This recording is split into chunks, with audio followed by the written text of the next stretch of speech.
প্রত্যেকদিন ঘুম থেকে উঠেই কিন্তু বন্ধুরা আমাদের প্রয়োজন হয় ব্রাশ পেস্টের। তবে পেস্ট কখনো চশমায় লাগিয়ে দেখেছো? যদি না দেখে থাকো টিপসটা অবশ্যই ফলো করে দেখতে পারো, দুর্দান্ত একটা টিপস। তো এই ধরনের বেশ কিছু জানা অজানা টিপস নিয়ে আজও হাজির হয়ে গেলাম। আশা করি প্রত্যেকটা টিপসে তোমাদের কাজে লাগবে। টিপসগুলো ভালো লাগলে চ্যানেলটিকে সাবস্ক্রাইব করে নিতে একদমই ভুলো না। নমস্কার বন্ধুরা, মৌস প্যাশনে তোমাদের সকলকে স্বাগত জানাই। তো চলো দেখে নেওয়া যাক আজকের প্রথম টিপস। অনেক সময় কিন্তু কিশমিশ আমরা একটু বেশি পরিমাণে কিনে এনেই রেখে দিই। এমনিতেও কিশমিশ খাওয়ার কিন্তু যথেষ্ট উপকারিতা রয়েছে। তাছাড়াও অনেক সময় আমরা রান্নায় দেওয়ার জন্য একটু বেশি পরিমাণে যদি এনে রেখে দিই আর সেটা যদি একটু বেশ কিছুদিন থেকে যায় ঘরে, তাহলে কিন্তু দেখবে এর মধ্যে ফাঙ্গাস ধরে যায়। তখন কিন্তু এই কিশমিশটা আমাদের ফেলেই দিতে হয়। এটা কিন্তু আর আমরা কোনোভাবেও ব্যবহার করতে পারি না বা খেতেও পারি না। তো যদি ঘরে বেশি দিন পর্যন্ত কিশমিশ রাখতে হয় তাহলে কিন্তু এই ছোট্ট টিপসটা অবশ্যই ফলো করতে হবে। তো দেখো, এখানে আমি নিয়ে নিয়েছি হলুদ। এখানে যেহেতু কিশমিশের পরিমাণ খুব বেশি না, তো এখানে যতটুকু কিশমিশ রয়েছে সেই পরিমাণ অনুযায়ী এখানে আমি 1 চিমটি হলুদ দিলাম। আর এবার হলুদটা দিয়ে কিশমিশের সঙ্গে ভালোভাবে মিশিয়ে দেবো। তো এইভাবে করে যদি আমরা কিশমিশটাকে রেখে দিই তাহলে কিন্তু বেশ কিছুদিন পর্যন্ত ভালো থাকবে, এর মধ্যে কোনো রকম কোনো ফাঙ্গাস ধরবে না। তো তোমাদের হয়তো মনে হতে পারে হলুদ দেওয়ার কারণে কিশমিশের টেস্টটা হয়তো নষ্ট হয়ে যাবে। তো টেস্ট কিন্তু কোনো কিছুই নষ্ট হবে না।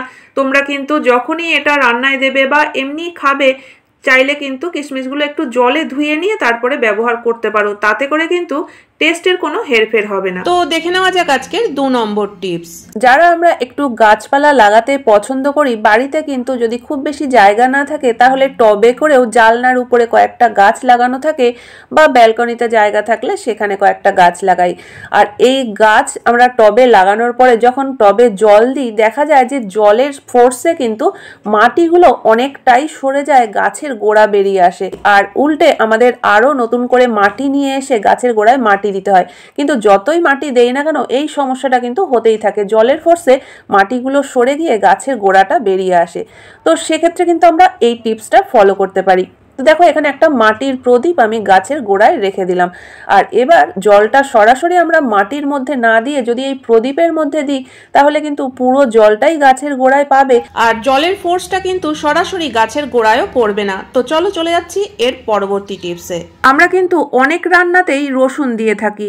রসুন দিলে রান্নার টেস্টটা কিন্তু অনেকটাই বেড়ে যায়, কিন্তু রসুনের খোসা ছাড়ানো ততটাই সমস্যার বিষয়। আর আমরা কিন্তু সাধারণত রসুনের আর যে খোসা যখন ছাড়াই তখন কিন্তু নখ দিয়েই এইভাবে করে ছাড়ানোর চেষ্টা করি।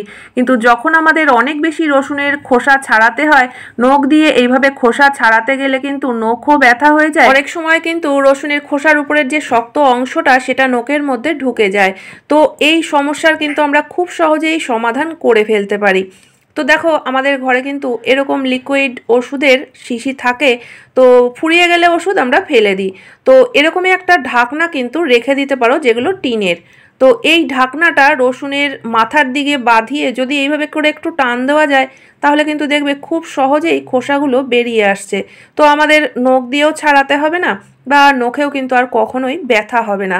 তো এই ছোট্ট কাজটা কিন্তু অবশ্যই তোমরা করে দেখতে পারো, অনেকটাই ভালো ফল পাবে। তো আশা করি বন্ধুরা এই ছোট্ট টিপসটা তোমাদের সকলেরই কাজে লাগবে। ভালো লাগলে অবশ্যই লাইক কমেন্ট করো। তো চলো দেখে নেওয়া যাক এর পরবর্তী টিপস। বন্ধুরা, আমরা কিন্তু সারাদিনই কাজে কর্মের মধ্যে ব্যস্ত থাকি, আর সেই ব্যস্ততার মধ্যে মাঝে মধ্যেই কিন্তু একটু গান চালিয়ে শুনতে ইচ্ছা করে বা হয়তো একটু সিরিয়াল চালিয়ে নিলাম। এছাড়াও যখন আমরা কাজকর্মের শেষে একটু নিজেদের মতো সময় কাটাই, হয়তো মোবাইলে একটা সিনেমা চালিয়ে নিলাম বা হয়তো নিজেদের পছন্দ মতো কোনো কিছু দেখবো। তো তার জন্য একটা স্ট্যান্ডের তো প্রয়োজন মোবাইলটা রাখার জন্য। তো যদি তোমাদের কাছে স্ট্যান্ড না থাকে তাহলে কিন্তু এই নেল কাটার দিয়ে আমরা স্ট্যান্ড বানিয়ে নিতে পারি, তাও কোনো রকম ঝামেলা ছাড়া। তো দেখো, নেল কাটার কিন্তু আমাদের সবার ঘরেই রয়েছে। আর নেল কাটারের এই যে ছুরির মতো অংশটা, এটাকে বাইরের দিকে বের করে নিতে হবে। আর আমি ঠিক যেভাবে নেল কাটারটাকে রেখেছি এইভাবেই কিন্তু রাখতে হবে। তো দেখো কত সুন্দর আমাদের মোবাইল রাখার স্ট্যান্ড তৈরি হয়ে গেল। তো দেখে নেওয়া যাক এর পরবর্তী টিপস। শীতের সময় কিন্তু ভেজলিন আমরা সকলেই ব্যবহার করে থাকি, আর এই জিনিসটা কিন্তু আমাদের প্রত্যেকের ঘরেই থাকে। তো বন্ধুরা, আজকে ভেজলিনের একটা অন্য ধরনের টিপস তোমাদের সঙ্গে শেয়ার করছি, আশা করি প্রত্যেকেরই কাজে লাগবে। তো দেখো, আমি এখানে একটা প্লেট নিয়ে নিয়েছি, সামান্য একটু ভেজলিন নিয়ে নিলাম আর তার মধ্যে মিশিয়ে দিচ্ছি সামান্য একটু কোলগেট। তো এই যে জিনিসটা আমি তৈরি করছি এখানে কিন্তু অন্য কোনো পেস্ট নিলে চলবে না, এখানে কিন্তু সাদা যে পেস্ট সেটাই নিতে হবে। তো এবার কোলগেটের সঙ্গে ভেসলিনটাকে আমি ভালো করে মিশিয়ে নিচ্ছি। তো এখানে আমি অল্প পরিমাণেই বানিয়েছি, এই জিনিসটা যদি তোমরা প্রত্যেক দিন ব্যবহার করতে চাও তাহলে কিন্তু একবারে একটু বেশি করেও বানিয়ে নিতে পারো। তো চলো এবার দেখে নেওয়া যাক যে এই জিনিসটা আমরা কোন কাজে ব্যবহার করতে পারি। তো দেখো আমাদের প্রত্যেকের বাড়িতেই কিন্তু এমন একজন মেম্বার থাকে যে চশমা ব্যবহার করে। সবসময় চশমা ব্যবহার করলে অনেক সময় কিন্তু এর মধ্যে আমরা হাত দিয়ে ফেলি বা ধুলোবালিও পড়ে, তো তখন কিন্তু এটা মোছার প্রয়োজন হয়। আর আমরা কি করি, হাতের সামনে যে কোনো কাপড় পাই সেটা দিয়েই মুছে ফেলি। তো এতে করে কিন্তু অনেক সময় দেখা যায় যে চশমাতে স্ক্র্যাচ পড়ে গেছে।